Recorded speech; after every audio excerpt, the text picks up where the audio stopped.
may 201,104 na domestic helper sa ngayon na nagtatrabaho sa Hong Kong para sa kanilang pamilya sa Pinas at nagbabaka sakali na dito matupad ang pinapangarap na magandang buhay.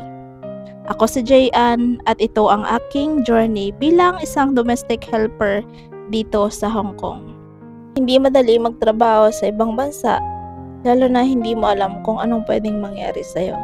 Pero dahil sa kadahilanan na gusto naming gumanda ang buhay ng mga pamilya namin, nilalaban namin kahit mapalayo kami at kahit gaano man kahirap ang sitwasyon sa ibang bansa.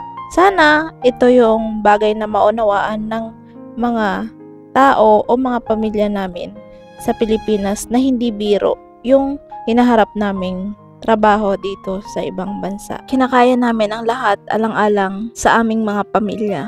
At sana yun yung maunawaan ng mga pamilya naming iniwan namin sa Pilipinas.